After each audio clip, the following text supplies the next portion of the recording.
Moscow by night. The Russian capital shows off its imposing architecture. It's a sight that's both impressive and intimidating. Away from the major boulevards, down a side street and tucked away in a courtyard is a small theater with a growing reputation. The people who come here have the courage to look behind the grandiose facades. It's one of the few places where you can experience real political theater. This theater is independent and there's no censorship here. It's a unique project in which the audience always plays the main role, so it's a new performance every time. The project is called Democracy.doc. There are no actors and no script. The audience takes an active role in defining the play. Two moderators assist. You should think about what's happening in our country and then find out how you feel about it. The audience is asked to close its eyes.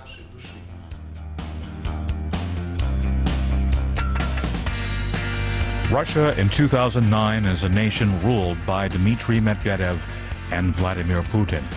The Kremlin has a tight grip over parliament, the judiciary, and the media. Fresh confidence and militancy have returned to Russian foreign policy.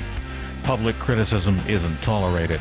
The police crack down on opposition protests, but none of this is aired on state-run TV. At the theater, the audience have now collected their thoughts. They read out some key words on stage. I represent manipulation through television and corruption.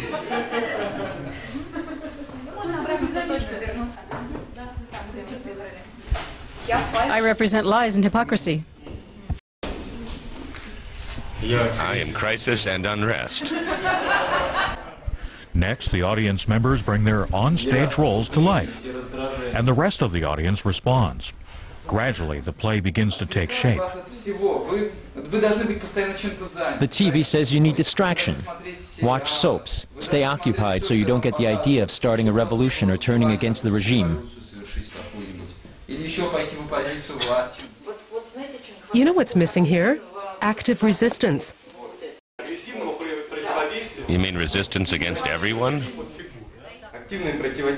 So I'm active resistance now. But what does that mean? Offering old ladies my seat? That's active resistance. What else?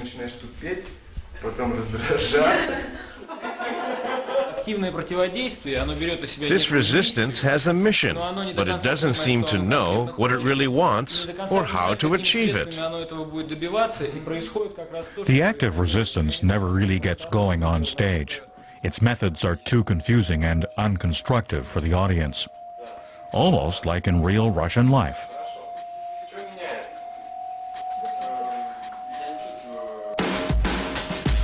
The Russian opposition is splintered, at odds with itself, and has no real grassroots support.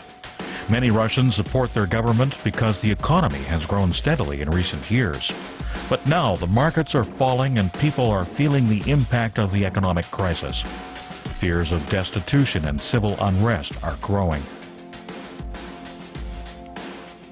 The crisis is a theme in the theater as well.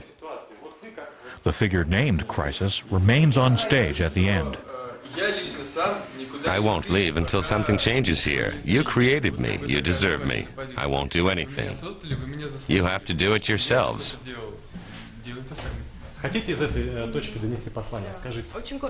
It's a statement Georg Genoux agrees with.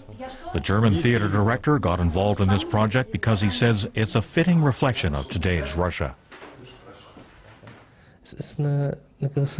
There is worry and unrest. That's why no plot could develop today, because this unrest is stronger and is more present at the moment. The theater evening comes to an end, an evening the audience has helped to shape. They drift off into the Moscow night, back along the imposing boulevards of Russia's mighty capital.